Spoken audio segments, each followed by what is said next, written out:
Welcome to the Drive-By Entrepreneur podcast, which exists to bring current and compelling content to entrepreneurs and influencers of small to mid-sized organizations. I'm John Frank, fellow entrepreneur and the owner of Third Road Management. And with this podcast, we will connect with a variety of experienced and dynamic individuals to shed some light on both the art and science of entrepreneurship. Before we begin, I'd like to thank our sponsors. First, my very own Third Road Management, a company that brings fractional CFO services to small and mid-sized organizations by revolutionizing the CFO suite. We'd also like to thank Two Hound Red, a brewery and restaurant located in Glen Ellen, Illinois, that is focused on creating classic, innovative beer and food. And finally, we'd like to thank NWC Media, which provides inbound marketing technology, project workflow management, and efficiency consulting to organizations of varied sizes, who is also the producer of the Drive-By Entrepreneur podcast.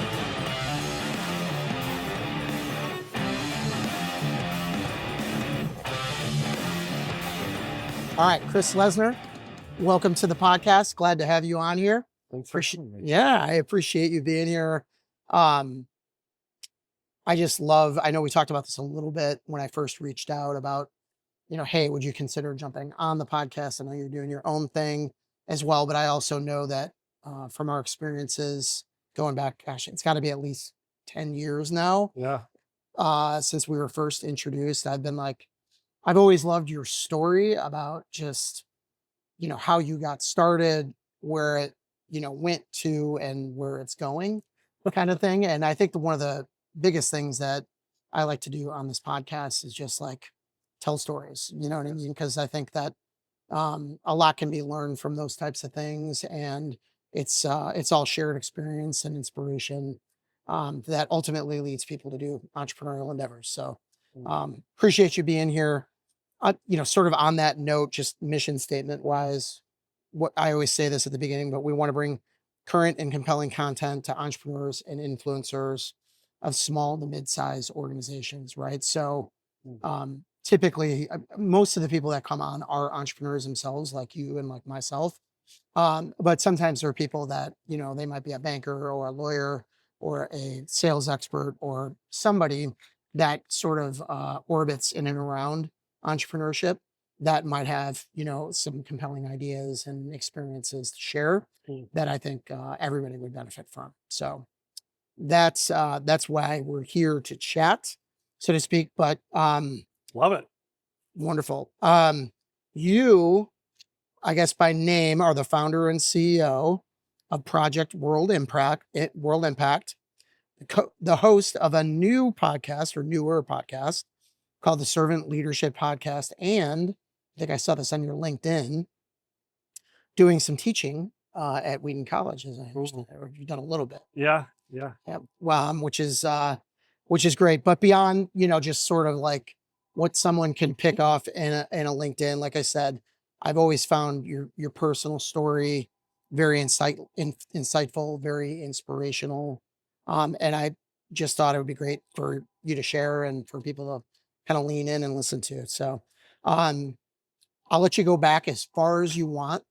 You could say where you were born if you want to, but I think sometimes context around your upbringing or whatever might be relevant, but as early as you want to start, like just to get to know you a little bit. Yeah. Take us on your journey to where you are today, and then along that journey, some of the professional stops, and then I think what we'll do is just because I'm familiar with some of those professional stops, we'll double click on a couple of those. But in your own words, Cool. Tell us about you. Well, born in Michigan. Yep. My dad was in the auto industry. So I grew up until I was 7 living in Michigan, and he was an exec at General Motors. And when I was 7, he got the opportunity to move overseas for some career stuff. Yep. At 7, we moved to Japan. I lived there till I was 12, bounced around a little bit. I changed schools 10 times in 11 years from 7 to 18. So I was in Japan, was in Australia, was in Germany. And when my dad retired in 2008, we moved to Chicago because we had family here. You were never here prior to that. Never here prior to that. Okay, got it. And so I was halfway through my junior year of high school when we moved to here. And I went to a small Christian school, and I really enjoyed it. I always thought I would go to University of Michigan because that's where everyone who wants to be something goes. But ended up loving this little Christian high school experience at a school called Wheaton Academy, Yep. and it made me want to go to a Christian university. Um, and so ended up at this small school in Indiana, um, that nobody's heard of, which is great. It's called Taylor University, and you probably have heard I've of it. I've definitely heard of it. Yeah, Yeah. so many people haven't, and I loved it. Um, while I was at Taylor, I had the chance to start what ended up being a marketing company with a few people, and it just grew really fast. Yep. Um, by the time I was starting my senior year, we were opening multiple offices. We had over 50 people on the team. We were growing like crazy, doing digital marketing for people. Yep. And part of the way it got started, there were kind of three of us that were doing this together. One was whose really brainchild it was he was going to be head of sales. There was this lady who was going to be the face to all the clients and managing all the accounts, and I was going to be the marketing behind the scenes. Yep. And we just went to tons of Taylor alum and said, "We'll do free work," basically. And it was good learning and feedback. And because we're young, people are asking for social media help, SEO help, website help, Yep. all these things that they think young people know about. And it was a great learning experience to then help us grow like crazy. And And but as a student and years wise, just so I'm yeah, thinking about this, what time, like what years? so yeah, that would have been 2010 ish to 2000, we'll call it 13. I was doing that. Okay. Um, which then that had grown like crazy, bigger than I ever thought it would be. I always knew I wanted to start something. You Yep. know, my dad being in corporate America, it was an awesome life for us and great for our family. And our family was close, but I also didn't like that everything my dad did was based on whatever the machine wanted us to Right. do, right? And there was a lot of we have to do this because it's good for the company, good for the market, I guess. Um, and for myself, it was like, man, I'd love to just do something on my own, Yep. and figure out what that could look like. So Okay. that was going like crazy, and then I guess to get to where I am today too, somewhere along there, I was starting my senior year of college in a different position than most college kids with uh, plenty of money, plenty of opportunity, plenty of uh, I already had created the job I wanted, kind of thing, Yeah. the dream job.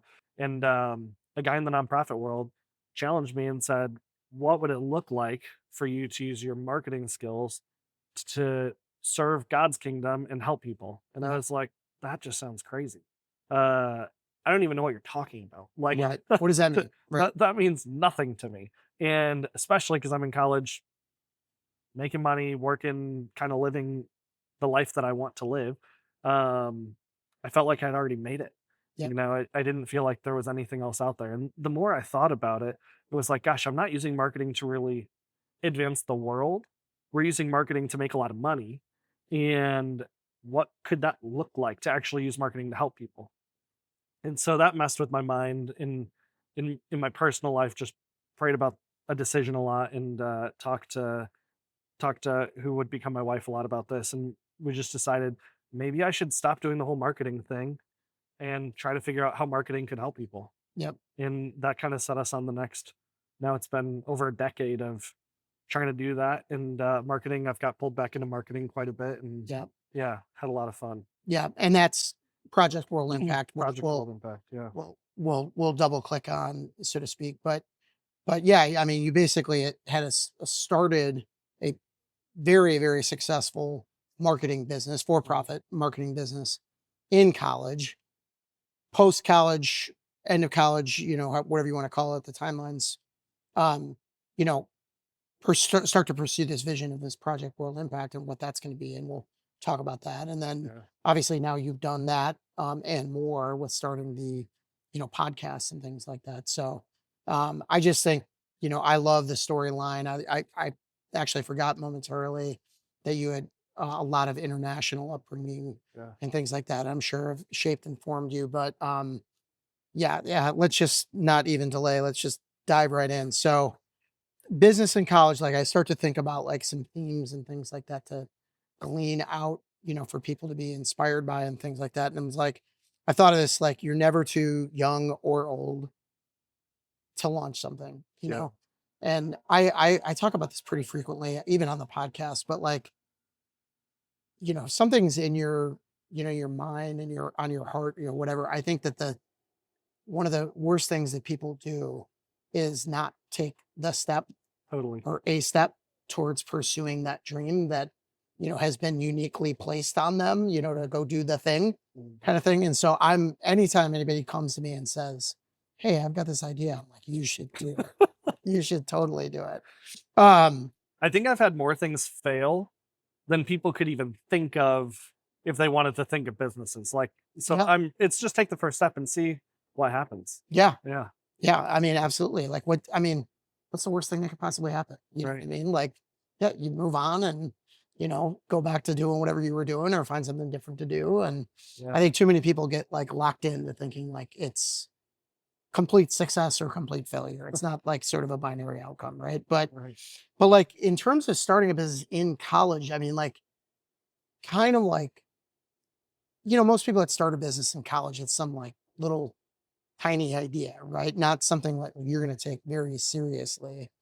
So what was the inspiration for you even then to be like, yeah, I could do this or we can do this, right? Because it was a couple of you guys doing it together at the same time. But like, it's kind of an audacious thing to even say when most college kids are, studying or not thinking about work, basically. I don't think we ever thought about it. It was literally just always take the next step. So Yep. we never realized, I don't think until well after a year in, that this is actually something.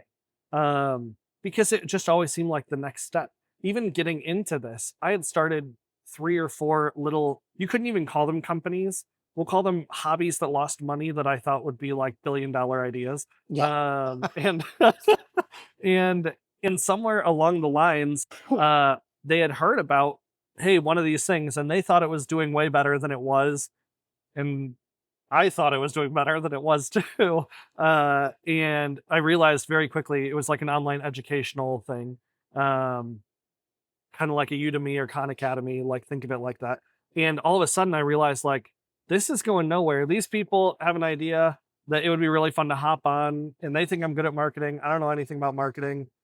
Let's just all figure it out. And like everything was just like, what is that next step? Like you're talking about. It Yep. was never this master plan. Almost everything I've ever master planned in a Word doc or a spreadsheet or anything like that, Yep. a month in has never been close to whatever I master planned. Yep. And so it was this process of like, we're kind of figuring out as we go. We never planned on getting certain big clients that we got. We never planned on somebody saying, hey, can you build us a website? Or, hey, I remember literally my first meeting, somebody said, can you help us with SEO, search engine optimization? I'm like, sure. And Absolutely. I literally, so we go through this meeting. The client clearly knows more about SEO than I know, like very clearly at this time. First time I've ever heard the term. I go home, or back to my dorm room, first thing I Google, what is SEO? And I've just had a great 30-minute conversation about this thing that I kind of vaguely understand it has to do with marketing, but I've never heard of it. And it was, all right, I guess I'm going to start learning SEO. Yep. It was never this master plan to learn all the facets of marketing. It just kind of happened. Yep. So I always like the illustration of just kind of like feeling your way around a dark room yeah, kind of thing. You're like even a warehouse and like one light goes off in the distance, kind of thing. And you're like, oh, okay.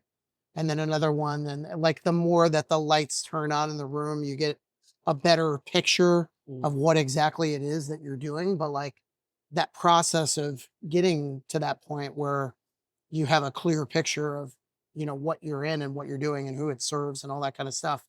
I mean, it involves a lot of exploration, a lot of, yeah, failure, a lot of thinking it was one thing and it's actually another. And yeah, I mean, it's anyway. So I always love that part about your story, because who in their right mind as a college kid, you yeah. know, thinks they're going to figure it out. But to your point, you were just like, hey, I was putting one foot in front of the other, right? Right. Yeah.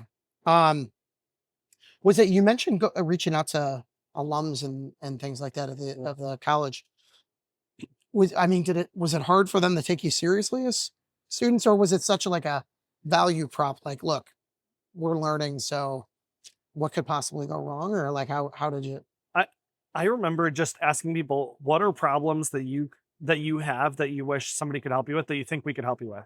And often it would start with something like social media, or we wish we had better ads, or we wish we knew SEO, or whatever it was. And so people were just telling us pain points. You know, just a basic business principle is figure out what people's pain points are and then start something that solves real pain points. Yep, Well, we were so clueless, we didn't even know what pain points were. We just asked, like, what do you think we could help with? And then they were expressing what ended up being pain points. yep, And at first, they weren't willing to pay for it because we openly didn't know anything. Um, but really quickly into the process, uh, we started executing really well.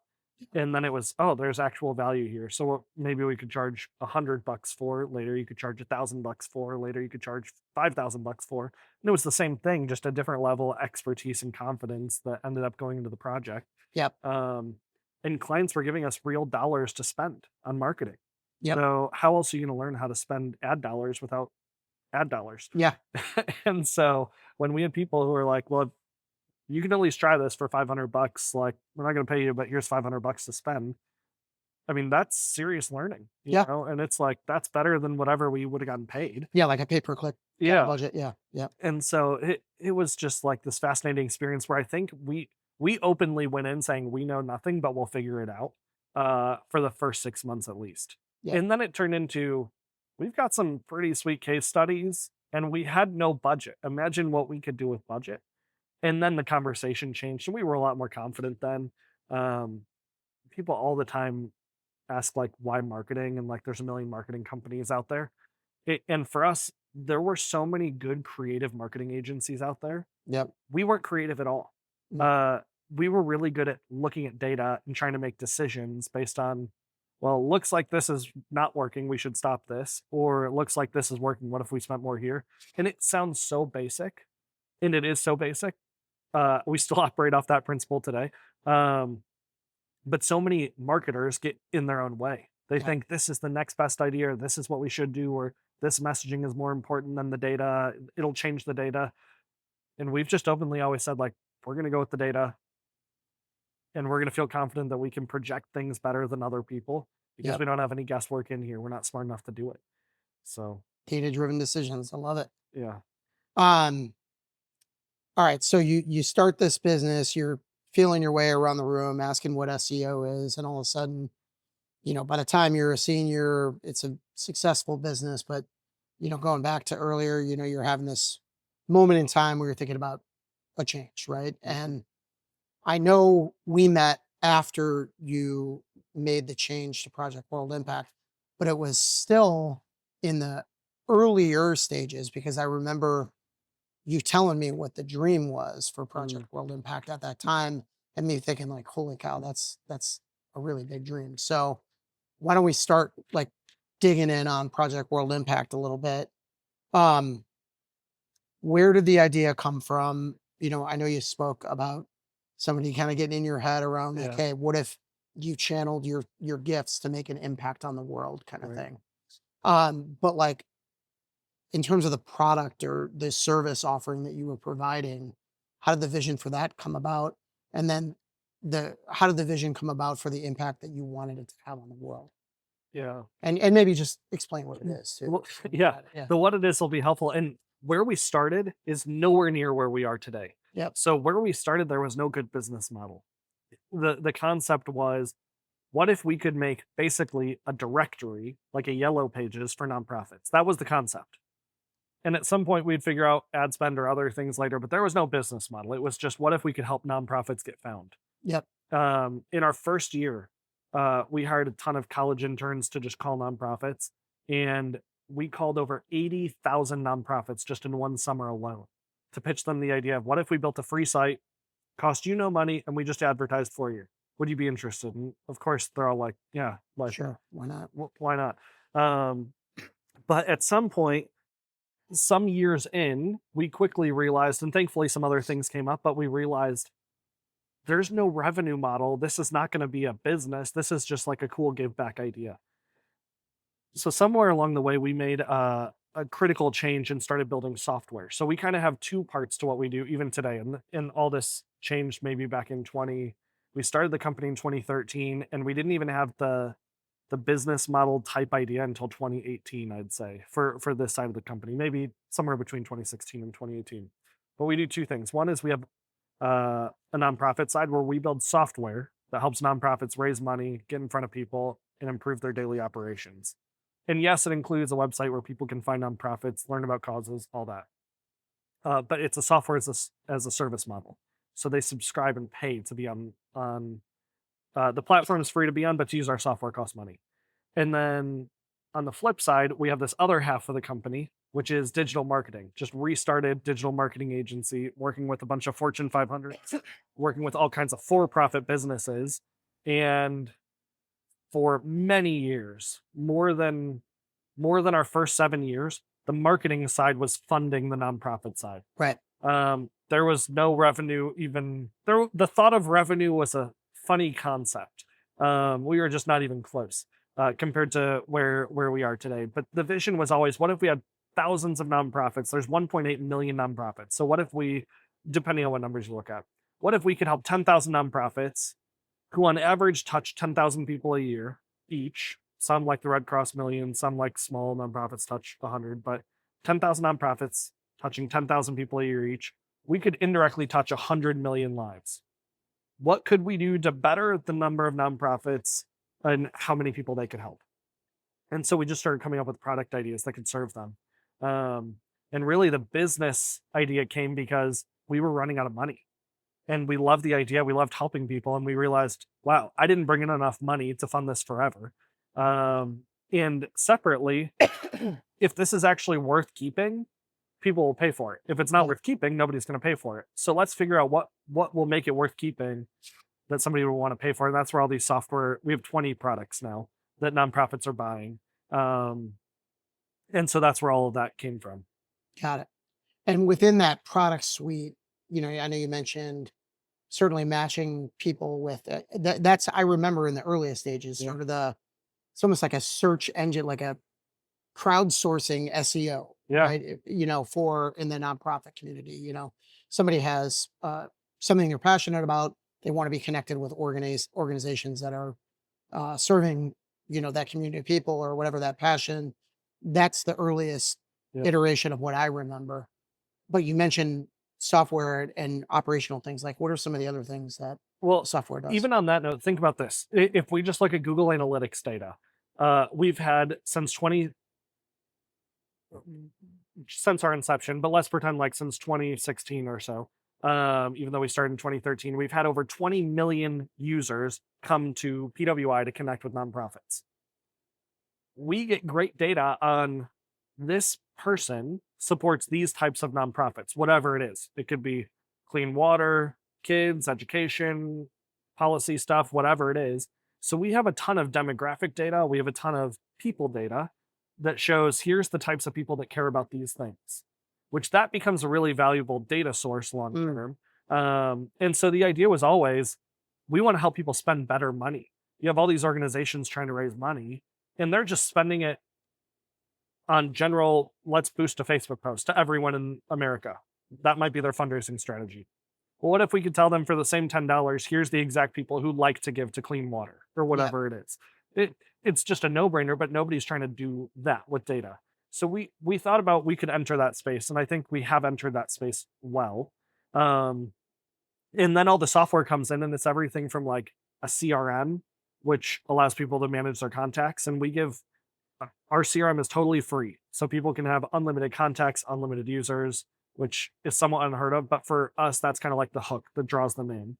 And then they want to use a lot of paid tools with like peer-to-peer fundraising, crowdfunding, event management software, volunteer management software, child sponsorship software, other unique fundraising and testimonial things, like all kinds of stuff that we've created after that all flow out of the CRM, which they can just use the CRM and that's great. They never have to use our other tools, but a lot of times that's such a good experience. Why would they not want to pay us? Let's say the average nonprofit pays us, let's say, $500 a month. Most of our competitors are charging 25 grand a year. So Yep. it's just, we're in a different ballpark too. We're working at mass number of nonprofits. Most people want like a very small number of customers. Got it. Very, very, very neat. And I mean, imagine that's where the tie-in and the marketing brain, you know what I mean, comes Yeah. into there. Like you said, with fundraising and things like that, like, being able to hit, the target on, who you're looking for, right? In terms of fundraising efforts has got to be extremely, valuable. Okay. So the Project World Impact side, the nonprofit serving side, at this point in time, it's a SaaS model, Mhm. um, self-sustaining Yeah. or mostly Yeah. self-sustaining. Yeah. Yeah. And then on the marketing side, you're doing essentially what you were doing in college, and then some, right? You're working with some of the largest companies in America, Yeah. and doing a lot of the back end, sort of digital marketing analytics work, some creative in there too, or Yeah. like what types of things are you also doing behind the scenes there? Yeah, it's everything from running all of their digital strategies. So basically, people normally come to us because they either want more leads or because they want more revenue from an e-commerce standpoint. Normally, Yep. it's one of those things. Um, and it's very helpful when when somebody says we want to sell a million of whatever it is, a million of these water bottles, or choose anything, and a company can say, "Here is the plan to do that," versus we think you should run Google ads or we think you should run social ads, here's the budget we think you should spend, and not have much confidence behind actually hitting it. Yep. There's such high marketing turnover, with agencies. Yep. So we come in and really the plan is take over as much as they want us to take over in terms of their digital ad strategy. And it bleeds into tons of graphic design work, tons of website work, tons of app work, all across the board. So Yep. And now team wise, I mean, engineers, developers, I mean, like, do they cross over between the two? Like, what does the team look like? yeah, the team, it's interesting because we really are like running two what could be totally different companies Yep. under one umbrella, which does mean people are crossing over quite a bit. There's definitely some people who only work with for-profit large marketing clients, and there's some people who only work with nonprofits with customer service. But a lot of us are kind of jumping back and forth. Yep. The team we have, like our marketing team, is full of marketing specialists. Think of it like that. Then you've got the project management team or account management team who works with all the clients. Those two teams work hand in hand, but technically they'd be separate teams. Then you've got our dev and design teams, which all report in the same funnel, but one would be design team and designers under that, developers under that. And as you can imagine, they cross over both with all of our marketing clients, but also they're designing and developing a lot of our own software. Yep. Um, and then we also have like an admin team who runs all kinds of admin stuff for us, a customer service team supporting thousands and thousands of nonprofits. And then you've got our like growth team who's focused on helping grow the number of nonprofits that engage with us. So Got it. across the board, that's kind of our team makeup. So originally going back to the, you know, 10,000 nonprofits impacting 10,000 people, like, just in terms of your reach and things like that now. I mean, do you have any idea? Like, I know you mentioned Yeah. some of the statistics, but I'm curious if It's you like, because I mean, it's been a while since we caught up. yeah, So, it's a funny concept. So we've given PWI now to over 100,000 nonprofits, wow. totally for free. Invited them to join it, which is great. We kind of have three levels of nonprofits we think about. One is how many people have we invited to use the tools, and whether or not they've used it or not used it, that's a different question. How many people are actively using the tools? Like Yep. that's a very different number. And then how many people are paying us for tools, not just the free stuff that we've given them. Um, in that, there's thousands. Uh, I'd say less. I'm trying to think of exact numbers. Uh, We'll talk, even just thinking through the next year. What we talk about is how do we hit our 25,000th active nonprofit where Right. they're actually using our products, which is fairly substantial in terms of the team that you'll need to have just service questions. Yeah. Tons of Right. questions come up. But that side has grown a lot. And when you talk about the impact it has, we ask every nonprofit, how many people do you think you impact in a given year? So we're not like grilling them, we're not auditing them to Right. check. We just are keeping rough numbers.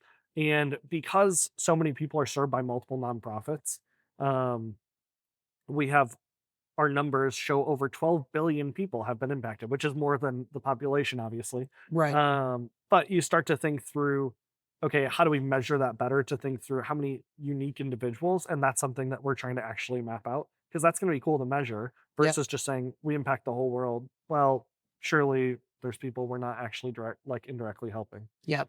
So, No, but it's, I mean, like I said, even going back to our earliest days of, connecting, I know you were just like big vision, like the 10,000 nonprofits is at that time, you were yeah, kind of like, you were probably at like 2,000 or yeah. 3,000 at the time. And I was at the time in my mind, I was like, holy cow, 2 or 3,000. I can't even imagine if you get to 10,000, but yeah, it's been cool to see, your journey along the way and be able to follow from the outside. And obviously, in terms of the for-profit work on the marketing side, that is always going to be, the growth plan is always whatever you want to make of it, right? Yeah. You know what I mean? In terms of the nonprofit side, do you have any sort of like, what does it look like in 5 years, 10 years kind of goals in mind? Or, Yeah. It's it's super interesting. The marketing side, it's fairly straightforward on how do you grow this 20% year over year. yep, Just as we get new clients, we're growing it. As clients get bigger and we help them get bigger, projects increase. Like that's fairly repeatable and scalable and predictive. The nonprofit side is interesting because even going from our first, let's say, zero nonprofits to 1,000 nonprofits, that looks on paper like this. It looks like a straight upward curve. And then it's like, wow, that was pretty intense. And then it's, yeah, we're trying to talk through how do we get to 10,000. Now we're talking how do we get to 25,000. right, Then we're going to be talking about how do we activate all 100,000 plus, after that. So the growth trajectory is so big. Even next year, one of the things we've laid out to our team is hiring an additional, this is going to sound silly, but we have over 40 roles that we're in the process of hiring for next year, just because we're trying to keep up with the scale and the demand that we're seeing.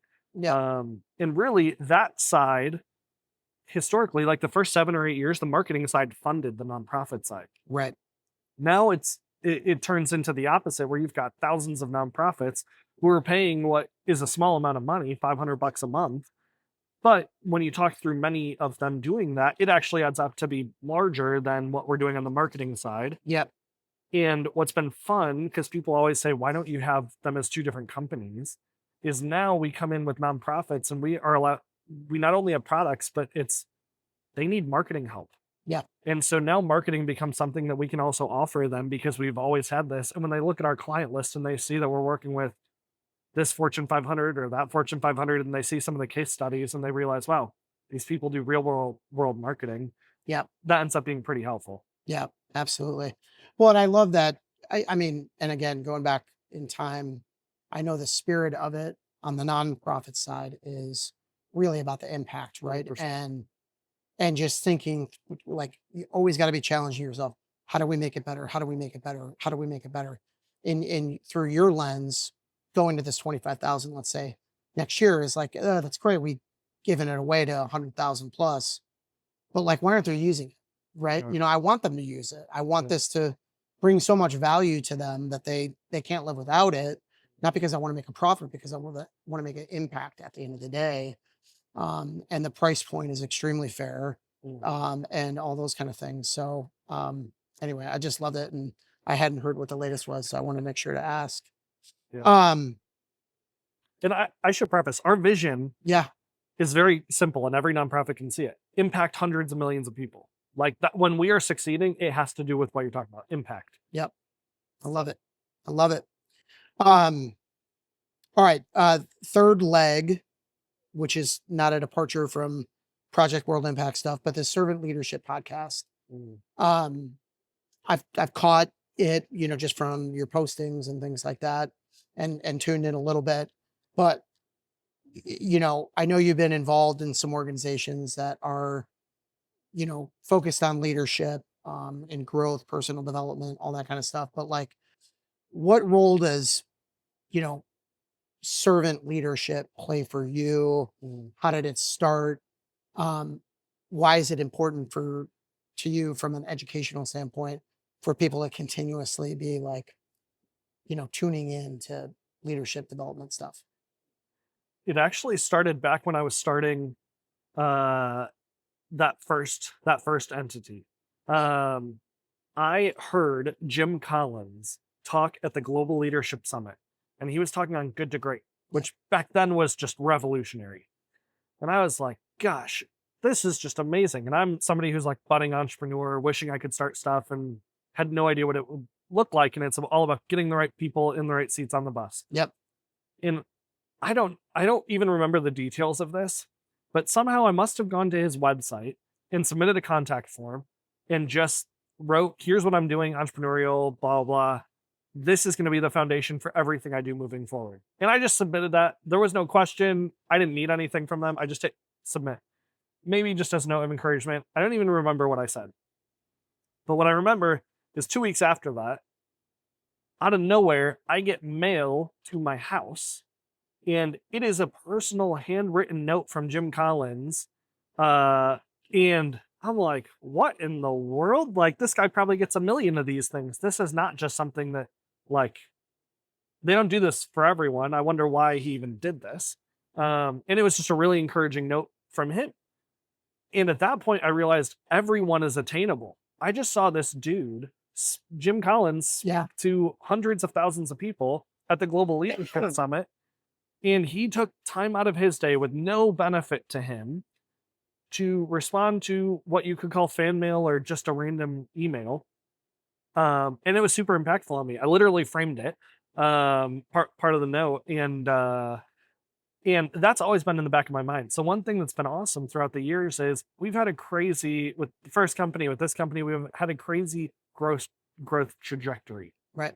We don't know what we're doing ever in terms of growth or how to handle it. We're pretty good at the actual work, but it's like, how do you do the company stuff? People don't talk about that. They talk about like the marketing strategy. And so Right.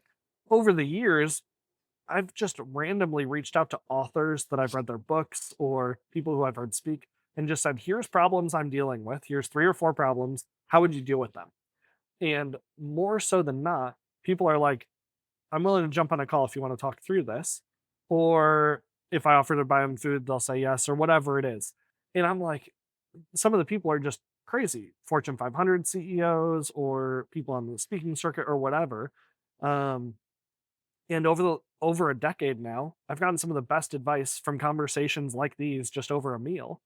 And every time I walk away and I'm like, I wish somebody from our team could have heard that. Or I wish this other person who I know who I'm friends with could have heard this. I wish you could have just listened to it. And because I'm taking copious notes, but it's not like hearing it from the source. Right.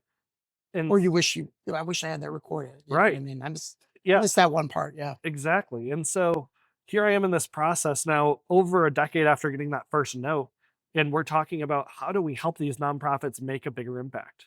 This is kind of that conversation that we're having. And we're like, man, imagine if they could just lead a little bit better. What would that look like? And we talked about what if, and we do give away free resources from tons of other people that they give us, and we'll just send it to nonprofits and say, here, get in front of thousands of nonprofits for your business.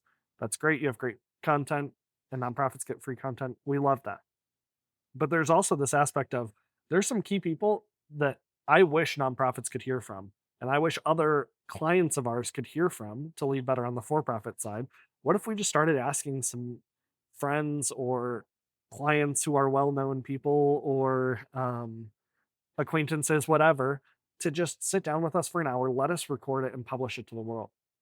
So we launched in at the end of summer, and by even just the end of November, so from August to November, we had over 700,000 people listen to the podcast. Yep. It was Don't expect that many to listen to this.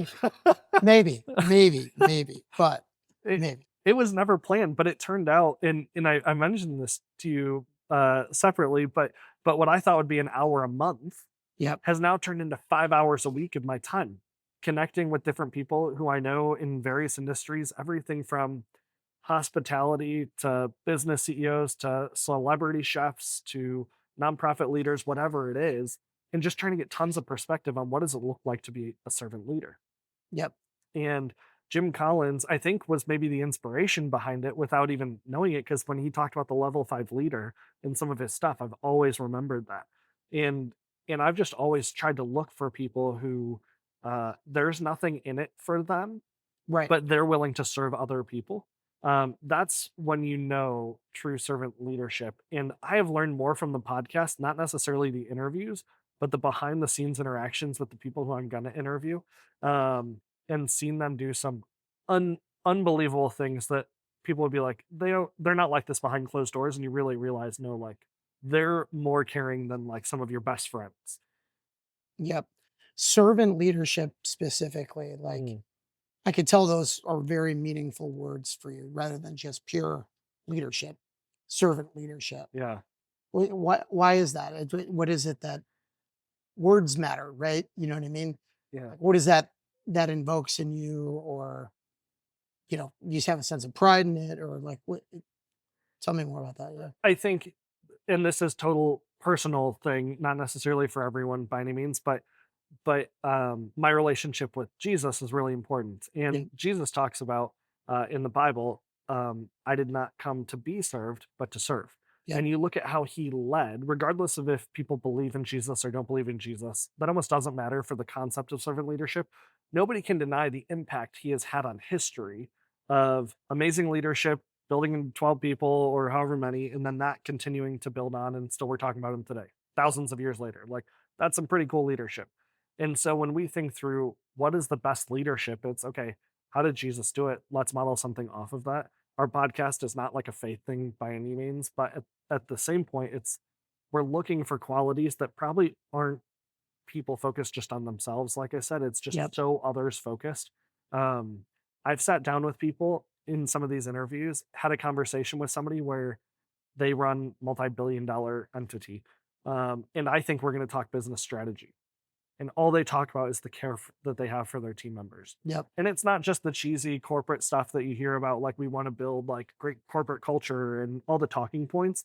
You can tell that they care about individual people on their team and the outcomes of those people. And it's like, whoa, I'm challenged because I have a much smaller team than a million people, or tens of thousands of people. And do I even care about our team that much? Yep. And I'm constantly challenged by these people. Very neat. Yeah, I love it. Is there any sort of like when you again, I always love the vision as a picture of the future that creates passion in people, which is also from the summit years ago. Yeah. Um, where do you see the podcast going, or is this just something you do because you enjoy doing it? Like, where do you think the future holds?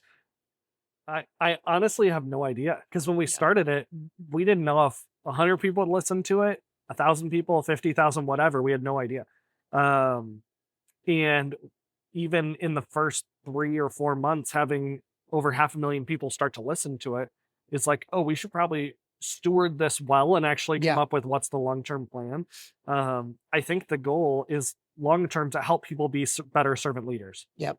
in any industry. Does that align with our business?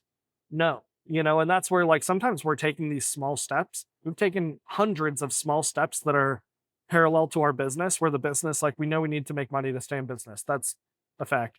And we want to impact the world. Some of these other things that we tried, they just never work. And Yep. some things take off like this. And there's been others. And we don't exactly have an exact plan for where it's going, but we think if we do this well, it can continue to help impact hundreds of millions of people, which is our vision. Right. So I think it's already we're seeing it impact people in positive ways just by the notes we get, the kind emails we get, the feedback we get on episodes. Um, it's starting to do that more so than we thought. Yep. I think it's important that it comes from a pure place. You know what I mean? Mm. People, I mean, not the same scale, but people ask me about this frequently, or friends that are like, "Hey, what's up with the podcast?" Kind of thing. And I'm like, you know, I I'm not planning on this being, my job or anything like that. I just really enjoy sitting down with incredible people like yourself and, learning more of your story as well as sharing it with others. And, you know, like whatever happens to it out in the world, great. I hope it impacts people. You know what I mean? Yeah. But that's not the why behind why I do it. I do it because I love entrepreneurship. I love stories. I love, you know, digging into stuff that's going to help people. Mhm. So anyway, it's just, it's really cool. It's been great to observe. So kudos to you on that and all of your wonderful success with Project World Impact and all that Mm. stuff. Just amazing. Like I said, I know you don't believe it, but you've lived an incredible story thus far. And I mean, I'm excited for what holds, you know, in the future for you, the team at Project World Impact, you know, your family at home and all the stuff. Cause I know you got a ton more stirring around up in the head to offer the world. Yeah. So I always end the podcast with 3 questions. You can adapt as you need. This is you know, just the whole idea of getting away from business for a minute and Yeah. getting to know you a little bit. Uh, but the first question is top 3 rock and roll bands of all time. You can explore the space. People don't like rock and roll necessarily. I think I already know who one of your 3 are, based upon, you know, some historical conversations that we've had, but any 3 that come to mind for you? So if anyone knows me, and you know this, I would say this band Need to Breathe is Bingo. Yep. by far, in a way, the best band I've ever heard. Yep. I could listen to them. I do listen to them all day, every day. And then they collab with a ton of other people. Yep. It's funny. Involved in a couple other things with people older than me, and they always talk about these bands from 70s, 80s, 90s, 2000. If it's before 2000, there's no way I know it. I'll just put it that way. So my best bands of all time are limited. Okay. Uh, Fair enough. but Need to Breathe is up there. I really like a band called Judah and the Lion who Yep. does a lot of stuff with Need to Breathe. And it's not a rock band, but I like a solo dude named Ben Rector who does a lot with Need to Breathe too. So basically, if anyone tours with Need to Breathe or does stuff, I'm gonna like them. Got it. I will say, if people haven't heard of them, they toured with Taylor Swift in the early days. Like they're like a good band to listen to. Yes. Yes. I know you've been a big fan for a long time. So I knew at least one of the 3 Yeah. for sure going in. Annual holiday, that's the best one.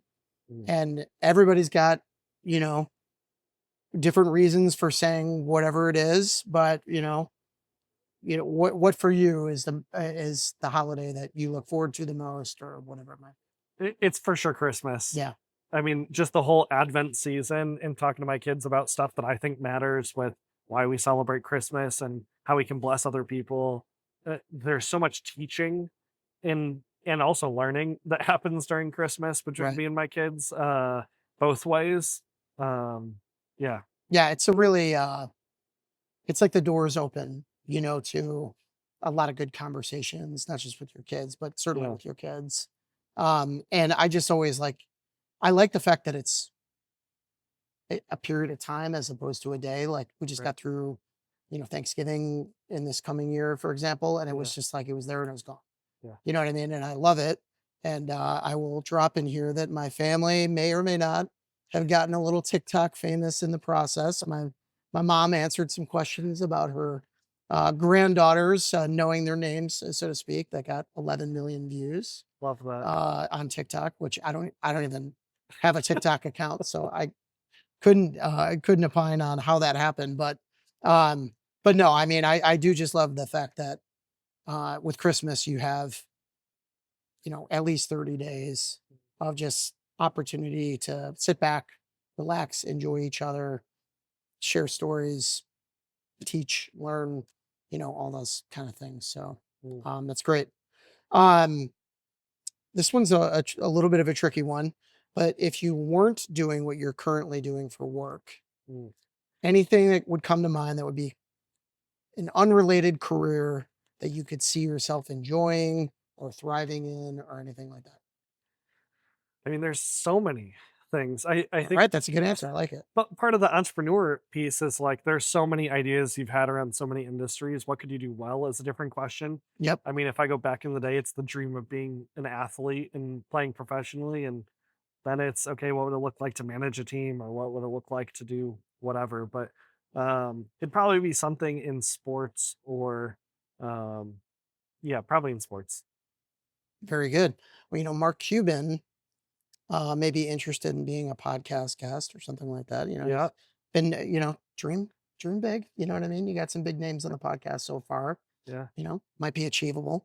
Um, but yeah, that's what came to mind when I was thinking about like ownership and yeah, leadership stuff and all that kind of thing. But you never know. Maybe that's a chapter in your story that you'll be telling on a podcast years down the road of, how you got involved with sports and, yeah. you never know what the next door is going to open. So, True that. absolutely. Chris Lesner, thank you for being here. Appreciate you and all the great work that you're doing through Project World Impact and thankful for your team and all those that support you as well. Thank you.